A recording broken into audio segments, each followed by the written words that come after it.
Probably the biggest challenge that I face is just, you know, being at work for 12 plus hours, super tightly wound, and then coming home and just having to not snap, not have that tight rope, not just snap and explode, but slowly have to let it unravel.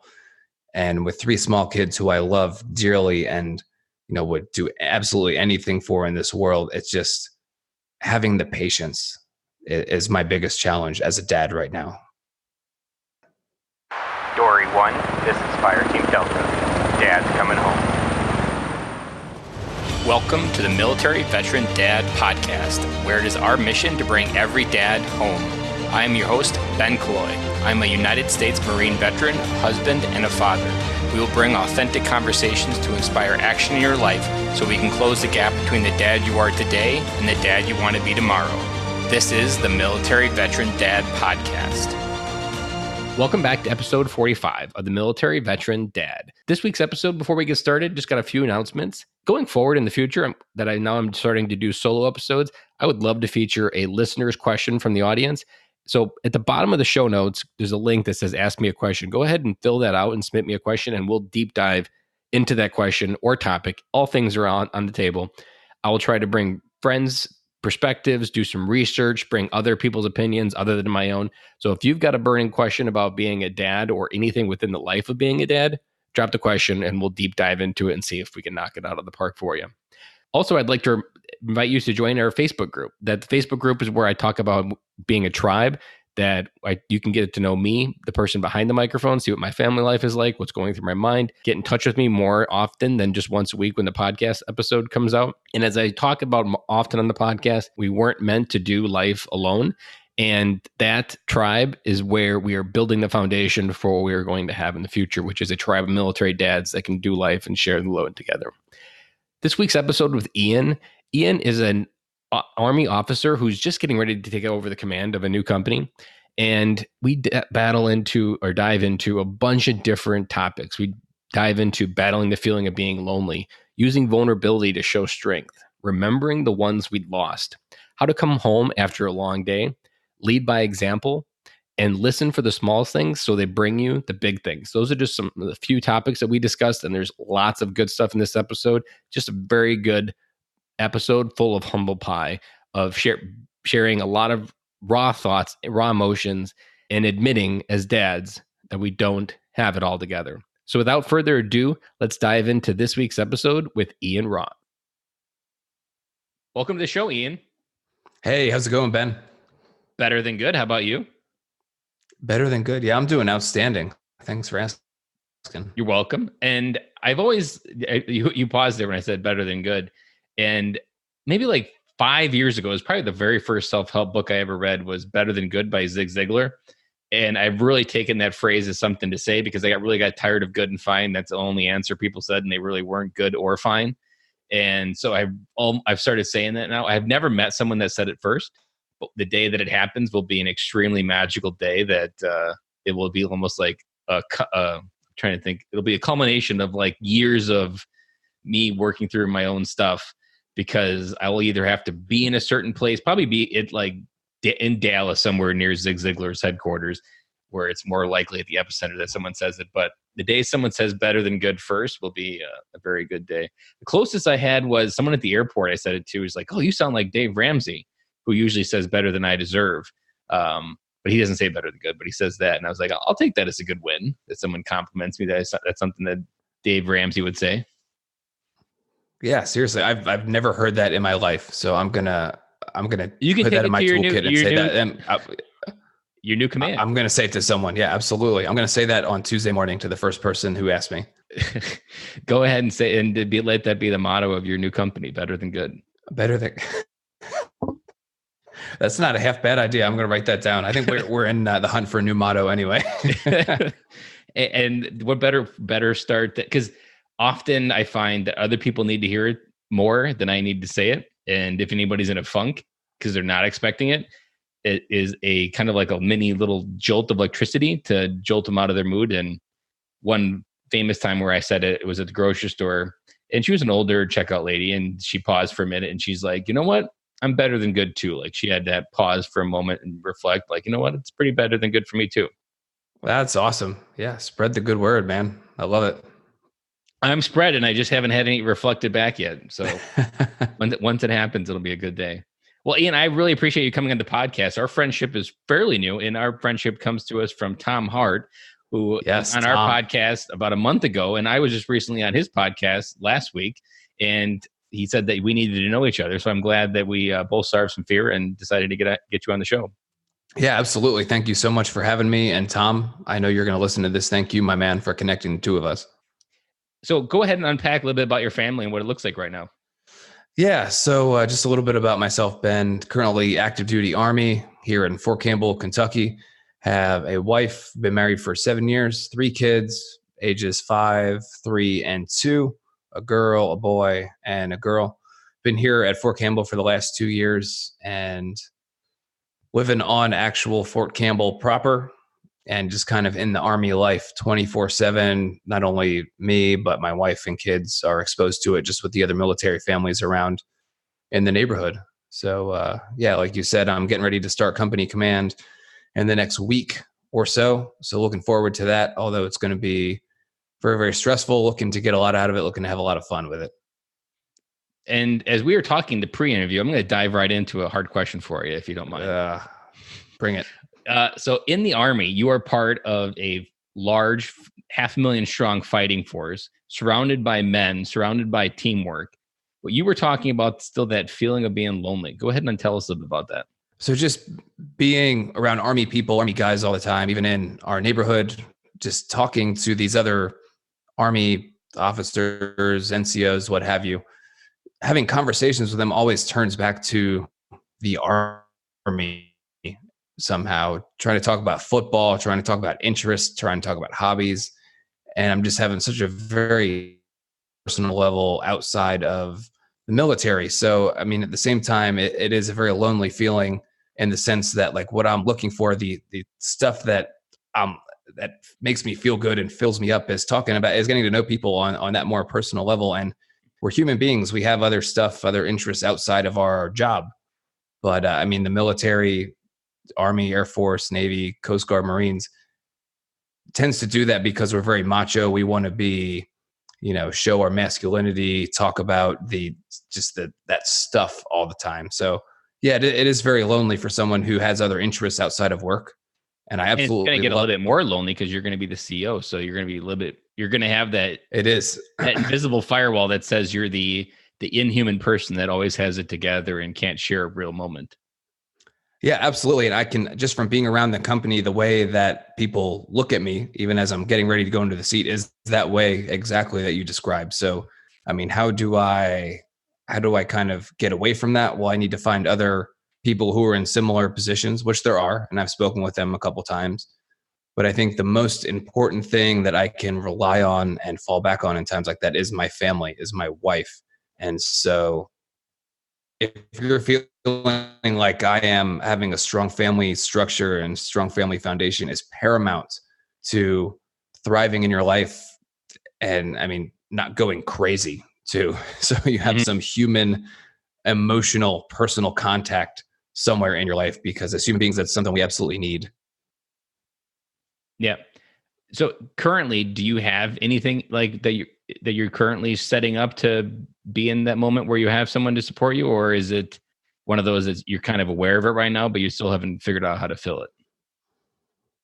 I'm aware of it right now. And these are some pretty deep conversations I've had with my wife, but I've really been using like LinkedIn to explore and try to find people like you, like Tom, like my friend John on there. There's like just people who I can talk to on like on just a friend level, because I don't know about you, but it's just like leaving college, leaving high school, it's just hard for me to make friends, like friends nowadays as an adult. I mean, God forbid if I ever had to like date again, which I hope never happens. Like I would just be completely lost. But through all of that, I can imagine that you've talked about it being lonely. You've talked about that need to connect with other people. The one thing that I've learned about leadership, and it's the opposite that I think is the military version of it, but I think in a time where the military family has never been more in a deeper crisis. That vulnerability is something that I think, and this is still, I've never been a military officer, so it's coming from just my outside opinion, but vulnerability is something that I wish more people led with in the military, sharing some vulnerable story about their family, or just making it safe to talk about family. Because when you share human emotion, I think as any leader, most people think that that's a sign of weakness, and I would say the military validates that excessively. But that every person in that uniform is a human being, just like every person outside of the military is a human being. They resonate when you show those real moments of vulnerability, that this person's human, and that moment to breathe and say, I don't have it all together, in some ways is a little bit of that first step that helps a dad come home, or help someone maybe prevent themselves from committing suicide, or realize that if this guy, the commanding officer for our company, can share a vulnerable story, then maybe I could too. Because it's one of those like lead by example, but it's not the way that generally the military talks. Because I feel like dads love talking about being a dad. I've had some dads on this podcast that you just get them going and wound up about being a dad, and they can't stop. And if dads could figure out how to just get past that ego, that you don't have to ignore the most important part of your life, or the part that brings you the most joy while you're spending so much time in the military. I mean, probably the only time we really have connections as a military family is maybe when you're deployed and you're swapping pictures of your kids to share stories about who misses who the most.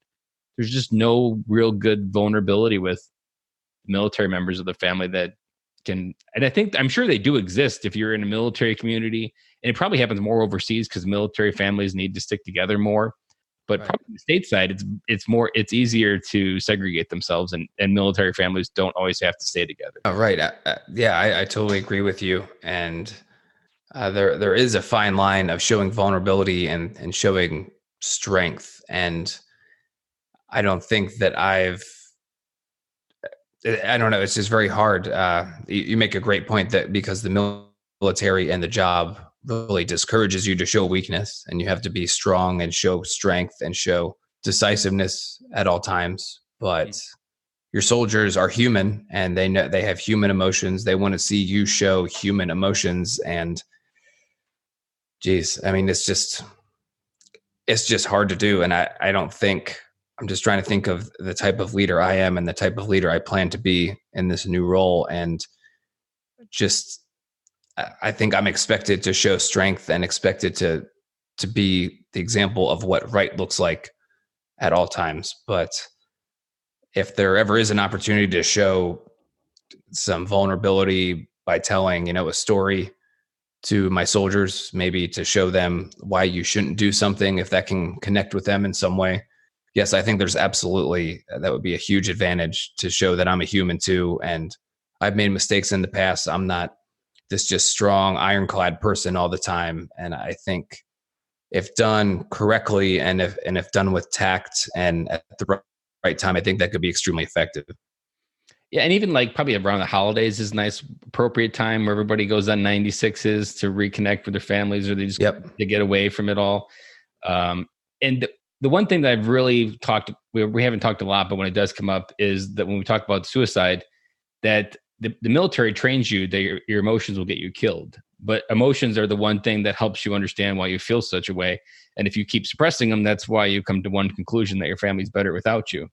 And so there's like these small little cracks, but a lot of times it's more on denial. I think that the military doesn't acknowledge the detriment to holding back your emotions, especially at peacetime. Not peacetime, but when you're in the rear, that that's the time to process what you're feeling, and to recognize that these are normal feelings, not that they're not meant to be suppressed. They're meant to be understood. And I think maybe even if it's not with me sharing my vulnerability, I mean, just telling and harping upon my soldiers in my company that, I mean, if you guys have any sort of negative feelings, you need to talk to somebody. It's not a sign of weakness to go talk and seek professional advice for this stuff, because just all branches of the military, I mean, the suicide problem is just abysmal. And I mean, God forbid that I ever got that call that one of my soldiers decided to do that.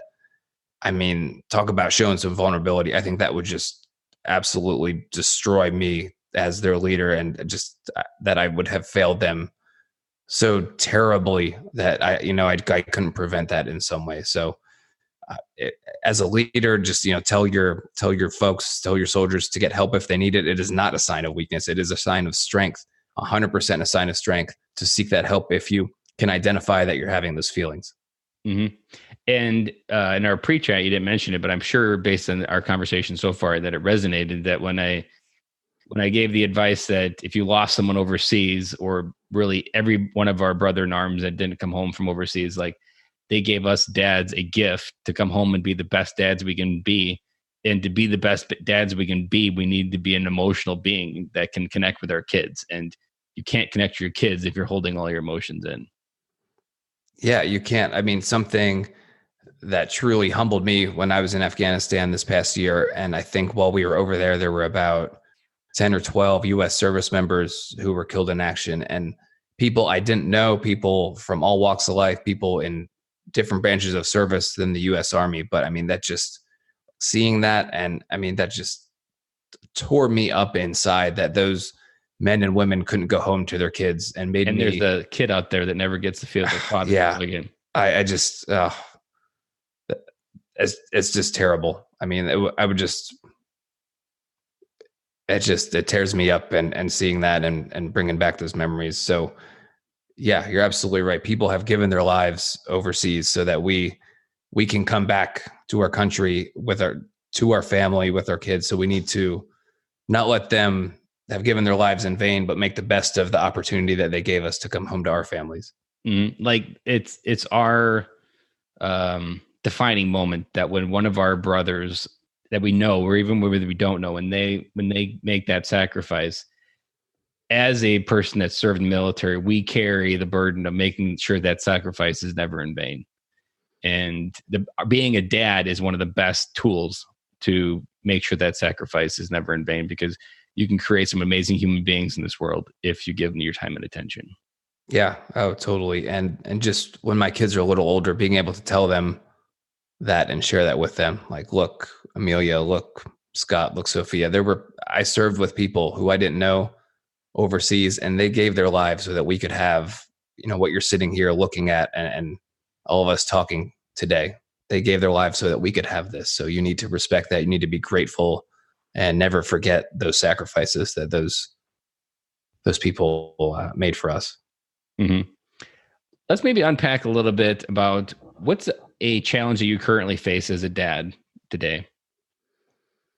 Probably the biggest challenge that I face is just, being at work for 12 plus hours, super tightly wound, and then coming home and just having to not have that tight rope, not just snap and explode, but slowly have to let it unravel. And with 3 small kids who I love dearly, and, would do absolutely anything for in this world, it's just having the patience is my biggest challenge as a dad right now. I can easily see how that and it happens to, I think, most adults, because of how high wound society is generally. And there's just so many things demanding our attention in 2019. It's a little bit funny but sad that the human people have never had more, especially Americans, have never had more time in the history of humanity, because we don't do our own laundry, we don't do our own dishes, we don't even have to go to Target. We can literally park in a parking lot and have them walk it out to us. We can have anything pretty much in the world to us 2 days on Amazon, and yet at the end of the day, we still don't have enough time.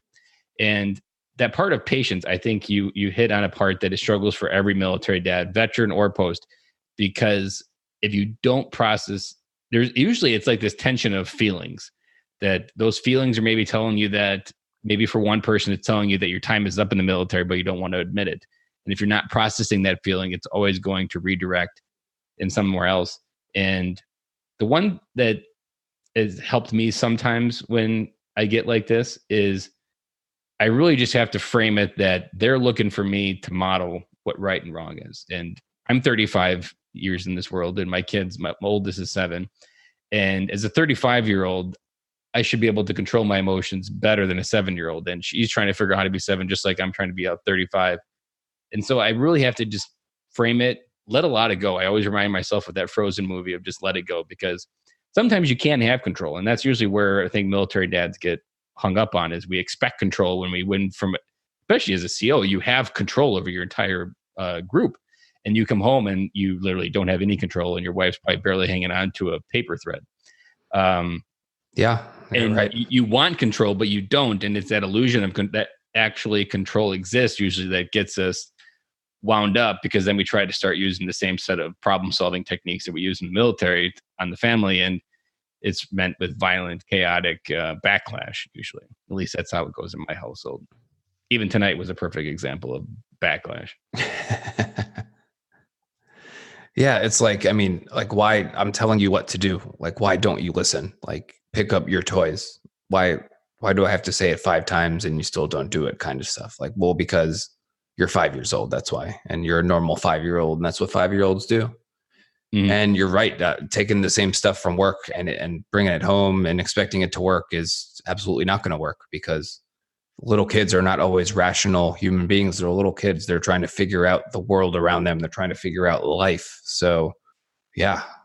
Patience is key, and patience is also difficult sometimes.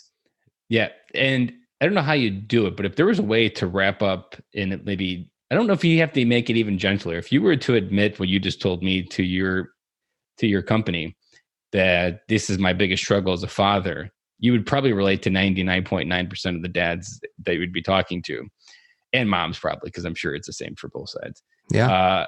That it's a very safe vulnerability, but it's one that validates that you have things that you aren't in control and that you're working on every day, which then everybody can recognize that there's things they're working on every day, and that as long as you're growing, you're not dying. And as long as you're growing, you're okay. Yeah, that's a good point. And just to kind of hit what you just said, the only person that you're competing with, or should be competing with, is the person who you were yesterday. So as long as I'm getting better every single day, and I'm better than the person I was the day before, if I'm just a little bit more patient today than I was yesterday, that's a big win. And I agree with you, what you said. Absolutely. That would probably be a good, in the appropriate setting, to kind of open up to the company, because I know most of the soldiers in there are parents, and like, hey guys, this is something I struggle with. I'm sure you guys struggle with it too. And it's not military related. So that probably makes it's safer, because it's not like you're losing any respect from a military command point of view. You're just talking from the point that being dad is a universal, fundamental part of being human. And everybody has these thoughts, but no one's willing to talk about it. And if you're willing to talk about it, that says something to them. Yeah, that would start probably a great dialogue. It definitely would signal a change, even just from a mental health change, and maybe how the previous company was ran. And wow, that this guy didn't just come in and give us this America's awesome type speech, and we're the leading tip of the sword type speech, but talked about like what really matters in their hearts. Yeah. Going back to what we talked about, being a heart-centered leader. And that goes a long way. And that goes a very long way. So let's talk about something that you feel like you've mastered, something that was a challenge, but that you've moved through. Related to anything, being a dad, fatherhood, or anything. Fatherhood. Something that that other dads may be out there struggling. Maybe it's career, maybe it's work-life balance, something that you've took as a struggle and now you feel like, I've got this under control. It's a win category. A win category. Well, I can tell you, I used to be a lot less patient, believe it or not. Well, that's probably a win, and still something I'm working on. And then you had more kids, and then you had to double down. I know. And they're like, what was I thinking? I blink my eye, and then there's 3 little kids running around. Like, when, why, how? I don't understand. What were we on when we decided this was a good idea? Seriously, all within 3 years of each other. Like the oldest one was still in diapers when 2 kids after her were born. Like, wow. Oh my goodness. But no, seriously, the deployment really put a lot of good perspective in everything, because I was away from my family, really couldn't even talk to them on the phone or FaceTime for 9 solid months, because the internet over there was so terrible. So I still don't have the patience that I want. I appreciate just being in their company a lot more than I did before I left. I think before I left, it was June of last year, 2018. I mean, my stress was just through the roof. Like I was just so anxious and angry all the time. And then just having that 9 months for me to miss them just kind of put it in perspective. And like, wow, I don't, this is terrible. I love my kids. I'm so lucky that I have kids. I'm so lucky I have a wife who loves me and stays at home with these 3 kids and puts up with them and loves them so much. Like I'm just so lucky. So guys, if you're listening to what I'm saying out here, be grateful for what you have, because there's a lot of people, a lot of men who maybe don't have a wife who loves them, or having a hard time finding someone to love them, or someone who's married who wants kids but is unable to have kids for whatever reason. So if you're a dad out there and you have kids, be grateful, because they're really the best thing that can ever happen to you. And you're just so lucky to have them. And no matter what life is throwing at you, no matter how many poopy diapers are literally going in the trash bin at the same time, there will always be a moment where that moment is the one you want back. Yeah. No matter how bad it is, no matter what's going on, life continues, the seasons move on, your kids grow up with different problems. And when they're asking about how to break up with their first boyfriend, you're going to wish for that poopy diaper. And you haven't gotten there yet, have you? No, I have not. Okay, good. But I'm preparing myself that even in the heat of the chaos now, these are little problems that are training you for the big ones. So give yourself some grace, practice when it's easy. And one that I often talk about with my daughter, or just having dialogue with my kids, is make sure you always listen to your kids when it's the simple things. So that way they come to you when it's the hard things. Because if you're not listening when it's easy, then they won't bring you the hard stuff, because they tested you when you would just the easy stuff, and they know the answers that you just weren't there to listen. Yeah. And if you are always overreacting for everything and you're a yeller for the stuff that's little, when something big happens, they're not going to come to you, because they know Fear how will you're be going to react. Pre-programmed there. Exactly. The fear is going to be pre-programmed. Then they're going to hide stuff from you. And what you want to build is an environment of, authority. I'm your parent, but at the same time, love, and more importantly, respect. And trust. Really, I want you to trust me, to come to me and tell me what's going on in your life, knowing I'm not going to overreact and yell at you. So we can fix the problem. Don't try to hide stuff. I want to know what's going on. I'm not gonna yell and scream at you, but I love you, and I want to know, and I want to help you when I can. It sounds like great advice for any second lieutenants just starting out. I might have known one of those, one or two, a couple of those back in the day. So you could have easily swapped out everything you did there for some type of like officer credos of what you should do and what you should embody, and how you want your unit to function. Yeah. Oh, it's so funny. We're getting a brand new second lieutenant in my company in November, and I'm so excited. It's going to be great. So there was one thing that I've had a couple times dads unpack a little bit. How did you come home and deal with the time warp that when they left, they were X, and then when you came home, they were Y, and it was just like time was just on fast forward, and you don't realize it as a dad that every day happens and you progress your maturity as a dad of dealing with things. But when there's a gap in fatherhood, you come home and it's like a slap in the face every single moment because you're not ready for it. So I think that my adapting to that was the opposite. I came back and my kids were all better behaved, and because they were so young, and they're all so young and close together, that those 9 months of me being gone, they were able to get out of the baby phase and the toddler phase a little bit. And I came back, they were able to do more things on their own. They were able to, talk a lot more and just kind of be a little bit more self-sufficient. So I came back pleasantly surprised, and it was awesome. I was blown away by how much they grew. And I would say that I missed a lot of it, but I mean, they were so much more self-sufficient than they were before I left.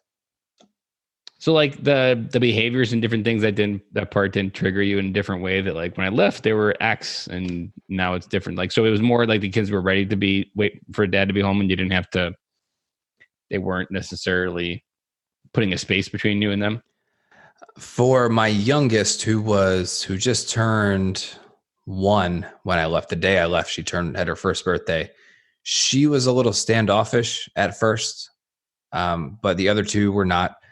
It took about, I don't know, maybe 2 or 3 weeks for the youngest to kind of warm up to me and kind of remembered who I was, and then we're fine. And now we're the most similar, her and I, between my 3 kids. So it's like we're just kindred spirits again, and like nothing ever happened. So that was really the only struggle, and it was just kind of temporary, couple weeks when I got back. When you came home, did you go through? I've had one dad describe coming back from military with their marriage that there's the honeymoon phase and there's the coming home videos that you see on the internet, but then there's like a 2-month period where that starts to fade, and then you start getting into reality. Did you ever have to deal with that transition with you and your wife, or was it fairly seamless? I wouldn't say it was seamless, but it was, the honeymoon phase was there. Absolutely. The pictures and just the bliss, being able to see each other, hold each other, touch each other, was there. But then kind of, she had her routine when I was away for 9 months. And I was kind of, me being excited to be home, wanted to be around them all the time. I kind of was interjecting myself into her routine and the kids' routine, kind of stirring the pot a little bit and really getting in the way. Wasn't trying to, but I just I didn't be helpful, or I wanted to be wanted helpful. to repay the debt that she gave. Yeah, absolutely. Took out while you were gone. And really, I was just more or less getting in the way because the woman is just a beast. Like, had 3 kids, was just doing everything, and came home like, wow, I guess you really don't need me because you got this stuff handled. You had it handled for the last 9 months. So there was a little bit of friction there, but something that we just had a lot of talks about, arguments about, unfortunately, but something we really had to make a conscious effort over the months after that, and kind of come over it and get back on the same sheet of music. Was there a piece of advice you want to share for other dads that might be going through the same? Yeah. If you're getting back, you're going to be excited, and that is totally normal. You're going to want to be around your kids. You're going to want to be around your spouse. But remember, they had a whole life without you in it for the last 6 months, 9 months, a year. And if you just throw yourself in there right away, there's going to be some friction, and it's going to be a little bit of a rougher transition. So respect what your spouse had going on when you were there, and just kind of slowly ask if your spouse needs help. Slowly try to interject yourself in there, so you're not just hitting it all at once and getting in the way, because that just really increases the stress and it makes the transition a lot rougher. Mm-hmm. There's 2 things that I've given advice from, not having gone through this, but just through the collective experience interviewing dads, is making sure that because I think there's 2 sides of the coin. There's one where you want to be involved in their processes, because your wife did create an entire ecosystem that didn't rely on you. There's an entire process system that does involve you being there. They want you there, but they had to do without you. So they learned to do it, and you have to meet them where they are. And there's the other side where I think some dads probably come home and they try to disrupt everything that she created and bring them to their way. That I'm home now, it's back to my rules. But you really need to meet your family where they left off and where they are at currently. And I think the other part that helps close the gap is figure out what life was like, and just ask good questions, and go on date night and just listen for everything. Because there's 9 months of things that she probably wanted to tell someone, but the only person that was able to listen were kids that would just scream back at her. Yeah. And by approaching that curiosity of what life was like, I think you can almost maybe reignite the flame to what was there before, and then start rebuilding it again. Because instead of you going with what you went through, you're making it about her. And when you make it about someone else and you just start listening, that's really where you can start to build even just a normal connection. Starts in the same way of listening 2 times more than you speak, using the universal ratio that God gave us, that having 2 ears and 1 mouth. Right. Yeah. Just maybe not even related to coming back from deployment, but we as dads in the military, you need to make time for your spouse. You need to consciously carve out time where it's just you and your spouse sitting there having a conversation without kids around, just you, like one-on-one conversation, whether you get a babysitter and go do that somewhere else, or if you carve out time once the kids are in bed to just talk about life, to talk about each other, and just keep that really keep rekindle everything. Because if you don't do that, I mean, it is very, a marriage, especially in the military, is just very, it's difficult to be successful at. I mean, the divorce rates for U.S. service members are extremely high. And if you're not making an intentional effort to have a successful relationship with your spouse, and you're in the military, it's going to be very difficult to make it work. So you need to carve out the time. You need to devote that to your spouse, and just spend that time together on a regular basis. You talked about something in our pre-interview about that. I said that always kiss your wife first. Expand a little bit about what that meant to you when you first heard those words on that episode that I mentioned them. Yeah, I mean, and like we were talking about, I always thought of this, but I never really was able to connect the dots and say it's as elegantly as you did. But I mean, we as dads, we absolutely love our kids, and society tells us that we need to do everything, put our kids before everything in our lives, oftentimes including our spouse. But at the end of the day, your kids are just with you temporarily. You're training them, you're raising them to go out and essentially do what you did, get married, get a job, move out of the house, and be independent. And who's going to be left with you after all that happens? Well, it's going to be your spouse. So, and say in one scenario, if you always put your kids before everything else, who's going to be left with you is the person that you kind of always put on the back burner for the last 18, 20, 25 years. And then your kids leave, and then you just kind of have this stranger in your house who kind of may have fallen out of touch with over the last, couple decades or so. So you really need to put your spouse first before your kids, because I mean, I know society kind of shuns that and says everything should be about your kids all the time, but your spouse is the one who's going to be there at the end of the day. Your spouse is the one who's going to be there in 20 years, 30 years after your kids are out of the house and have their own kids. It's going to be you and your spouse. So you have to play the long game. You have to put the time into that relationship, because that's the relationship that brought you the kids in the first place, more than likely. And that's the relationship that is going to remain once the kids are out of the house. So extremely important. I love how you said that. You have to kiss your wife first. It's just awesome, man. And the one I would like to add to that is, or to strengthen that point, is what began the beginning will be there in the end, but only if you consciously choose to reflect on what it was in the beginning. And I think for moms, as stay-at-home moms, I think it's probably even a little bit harder, because they are prioritizing the kids because that's their world during the day. And if there isn't that intentional attention towards the mom, then she's always just going to be almost more seen as the babysitter versus the person I chose to do life with. And yeah, reminding, and the part, and military makes this even worse than the civilian job, is that the military service is a noble sacrifice under most circumstances that people view it as. But at the same time, it's not more noble than your family.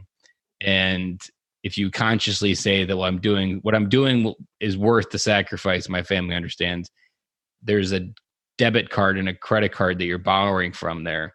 And it's okay to borrow it from it. But like, especially when you come back from 9-month deployments, you don't focus on the next deployment. You focus on repaying that debt that you borrowed while she was gone and trying to get it back to zero before the next one. Yeah, because the next one's always going to come. So, and when the next one comes, you don't want to be some other place in the world wishing that you would have repaid the debt from the last one, where you're just going more in the hole right now. So, I mean, don't live your life with regrets ever, but especially when it comes to relationships with your family and your spouse. I mean, your spouse is your partner, is the one you chose to be with for the rest of your life. They're hopefully going to be there all the way until the very end. So you need to put that person first and repay those debts. So, Ian, where did you first, let's rewind a little bit back. When did you first start to recognize that you were able to make a change in your life. Because a lot of dads, I think, believe they have no choices, that they had the free choice to join the military and then their choices end. And in some cases they do, because the military chooses what to do. But there's a moment where you become like self-aware that I am in control of my own choices, and the choices I made have gotten me here, and I can make new choices. Where were you at in your life when you started to recognize that you could write your own ship? I think I was about like 24 or 25, or maybe late 20s. I had a boss, was in the civilian world. I was a reservist up until 2 years ago. And he, in this certain job, we had to deal with union workers. And like, I was, young, getting fired up about stuff. I think from what one of the workers said to me, and my boss sat me down, I'll never forget this, and said, "Don't let what other people do control your emotions." And that's something that has stuck with me like ever since then. And that's how I try to live my life every day. I don't want to let other people show that they have power over me through, making me react and act certain ways. So that was like I would look down on my body at that time and saw like, oh my goodness, I've been doing this my whole life up until now. Like, why am I letting other people run my life?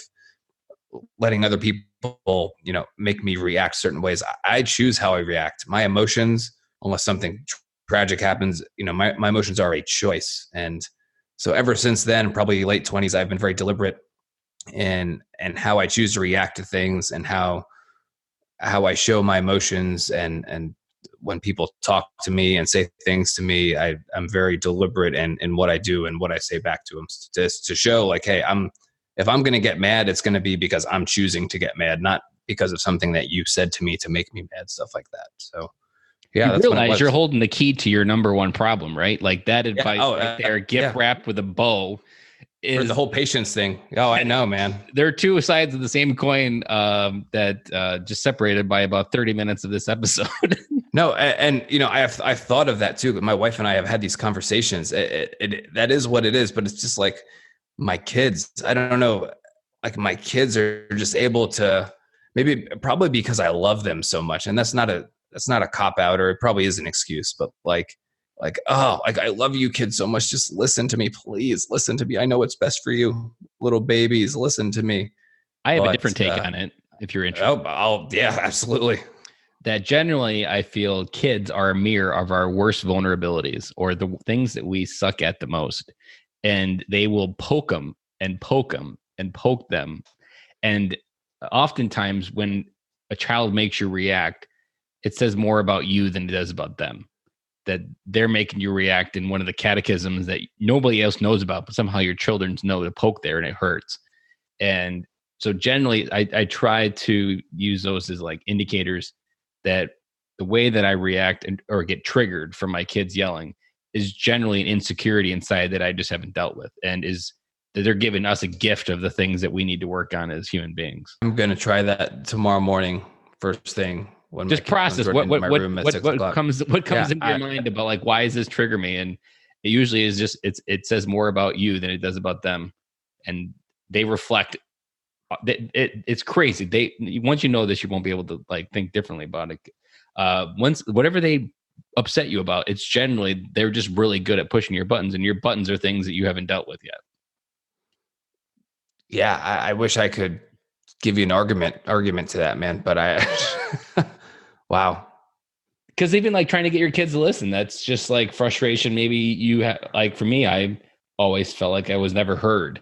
And so maybe my kids aren't listening, or if my kids are yelling at me and I'm upset and I get angry, that's usually because I've always wanted friends in my life and I want my kids to be friends with me, but that's the opposite approach that I should have as a parent.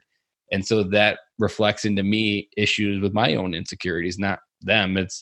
They're just being kids, and I feel that them being kids in the ways that usually is the things that I need to work on. This is why podcasts are so awesome, man. Yeah. And even more when you're a dad and I've listened to 40 dads give their advice, like it just starts to accumulate. And I think it was Tom's episode. I was like, even if you don't know what you want to do for a podcast, but you want to know more about something, just start a podcast and interviewing people and you'll figure it out. Because seriously, you can't help but interview experts. And even if you're only like interviewing for your own selfish benefit, just sharing it, you're kind of sharing your own selfish will, but you'll learn and be a better dad just by interviewing people in that same category. Yeah, really. I mean, that was mind blowing. Seriously, because I'm like at work, I'm the most patient, chill dude like in the world. Like you can't when I walk in those doors, like you cannot phase me. Like I'm on my game, and then like Mr. just stone cold all the time, and then I come home and it's just like trying to pull my figurative hair. I don't have hair, but I'm trying to pull my hair out. And yeah, you're right. I think my kids just kind of trigger me and things that I'm insecure about. I mean, that's like, that's what it is. I'm not even questioning it. That's what it is. The other thing to keep in mind as a detective is generally whatever they're upset about, it's usually something on the other side of that room that's really upsetting them, that they don't know how to separate the emotions. So a lot of times my oldest will be just burning the house down. And I'll find out later when I'm sitting down in the bedroom talking to her, which I call bedtime talk, which is just like 5 minutes before we go to bed of random things about life and telling a few jokes, that she had a bad day 3 days ago at school. And that was on the complete opposite side of the spectrum of whatever she was actually doing. So an easy one that usually happens, especially when they're younger like that. So like my 3-year-old, her behavior is almost generally tied to her love tank, and kids spell love TIME. So oftentimes I equate to piss poor behavior to a deficit in their quality time with dad. And there was an episode in the beginning, 10 minutes together, and she gave a very good explanation of how just spending 10 minutes with your kid and redirecting a negative emotion and saying, hey, later tonight after dinner, do you want to spend 10 minutes with daddy, just me and you? And I can't tell you how much that redirection can calm a kid down. Like it's like a magic wand almost, like you're Merlin. And where you can, like, they'll be full on tantrum, and you say, you get down at their level, you look at them in the eye, and you're like, hey, I understand you're upset right now, but what if maybe we did 10 minutes together with daddy later? Would that make it better?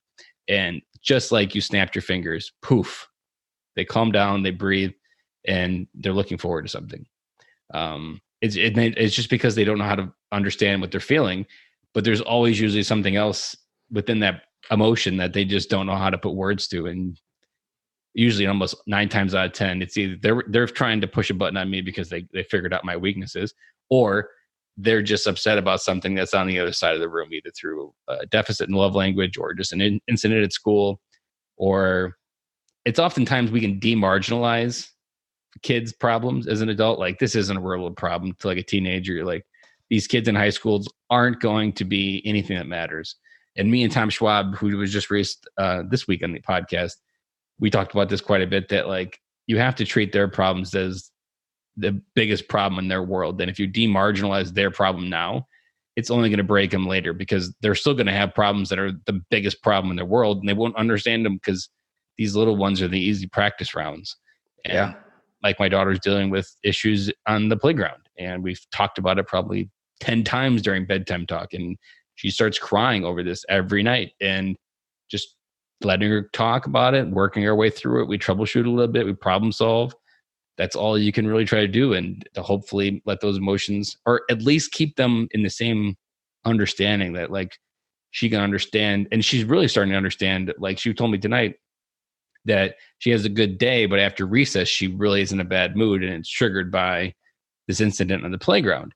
And I don't think a lot of kids are emotionally aware to connect those events together, but I think through talking about it, we've been able to frame it together that she can actually work her way through the sequence of events of how she's feeling a certain way or why she is. So how did you come to find that works? Because that's something I'm definitely going to try, because my oldest is very like emotional about everything. Like where did you hear about that? Because that's a heck of an idea. I don't know. I've listened to so many dad podcasts for the last 4 years. It's almost too hard to separate. I think that one probably is just built up on a common theme through parenting and fatherhood, is just being there and not speaking, but listening.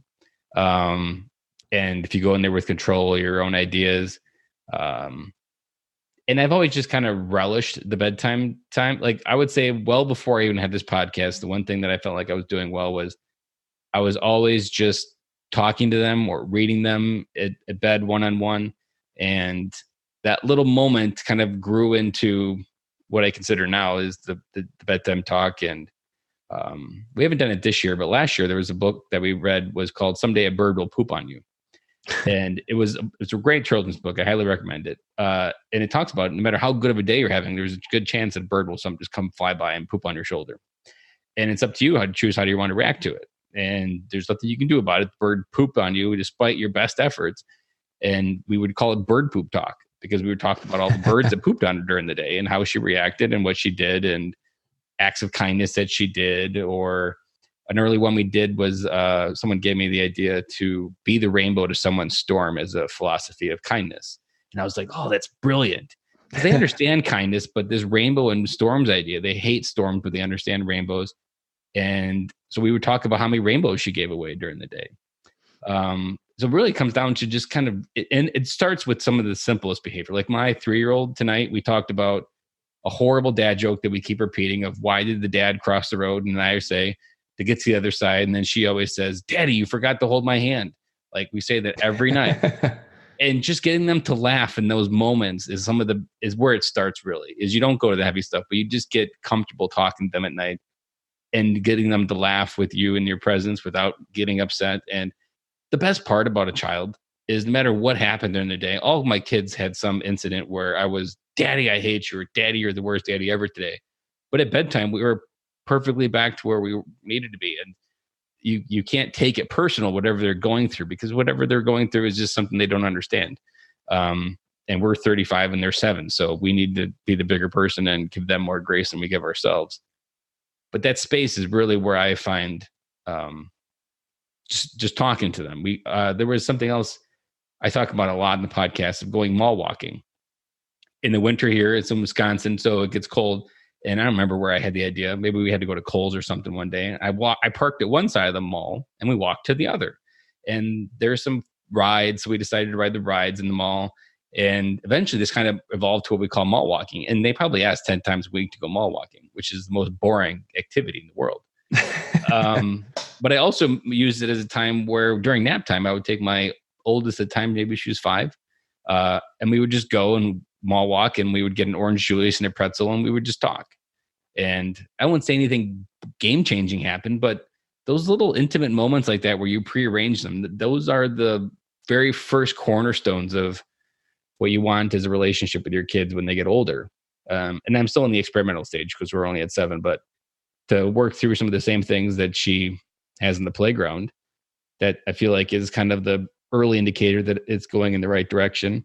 Or we go ice skating as well. My oldest and I, we've done that a couple of times, just her and I, when it was nap time.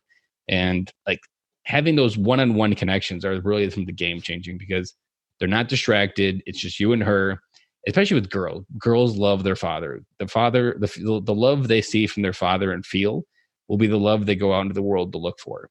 And so it's very important to intentionally show up and model what love you want them to feel and make sure that they feel it and know that they're loved and that they're good enough. Because if they don't feel it, there's an early statistic. I've repeated it too much because someone told me to stop repeating it, but I'll repeat it one more time.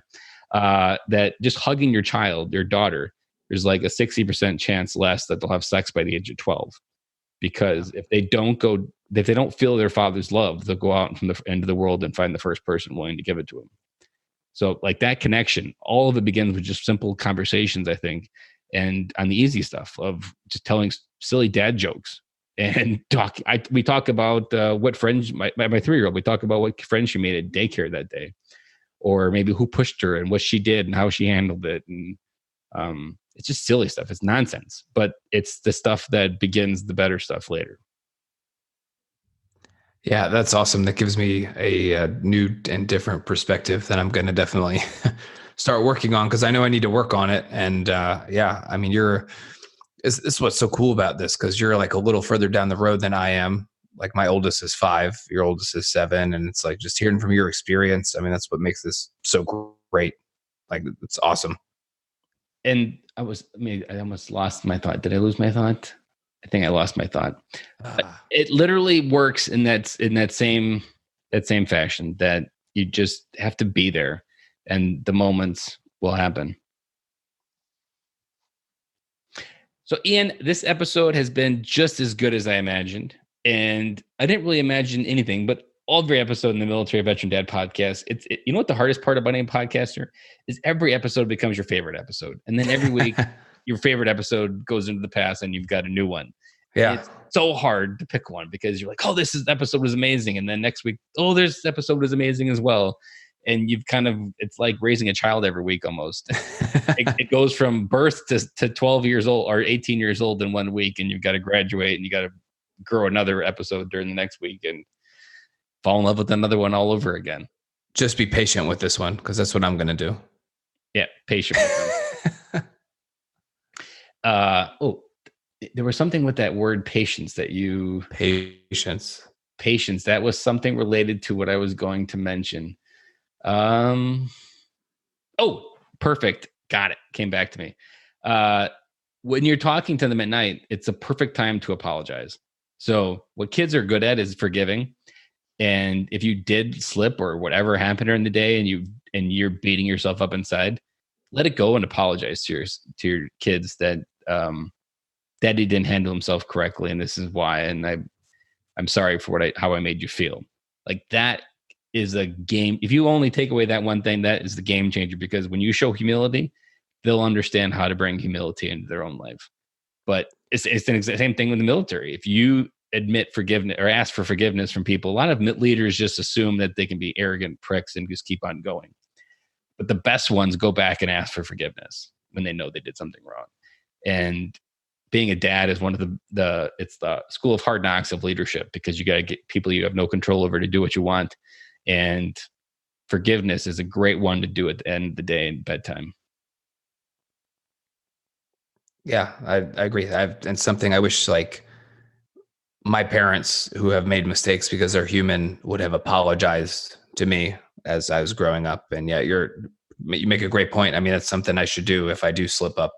I know at least my oldest would be able to understand what that means, because we have her apologize when she makes mistakes. So I mean, that would resonate with her very well. And then you're not above the law in the same house either. Totally. Yeah, I love it. So if you want to wrap up one piece of advice that you want military fathers out there to know from your wisdom, what would you want it to be? I would tell them that, hey guys, you're not alone. There's awesome groups of people out there who are going through the same struggles as you are. Don't struggle alone. Talk to somebody, find someone who's having the same problem, find someone who thinks similarly to you. Or if you can identify that you have a problem and you get triggered or just something gets you upset all the time, talk to somebody about it. It's not a sign of weakness. It's a sign of strength, being able to admit that you're human, you have flaws, you make mistakes, and seek the help and just try to be better every day than the person you were yesterday. And there's something I mentioned in the podcast that's worth saying every time I get a chance to say it, that we are never meant to do life alone, and life will always give us more than we can carry on our own. And we need a tribe of men around us to help carry it. But we need to be vulnerable and share the load with all of the stuff that's on our shoulders, not just the stuff that's safe. Absolutely, man. Couldn't agree more.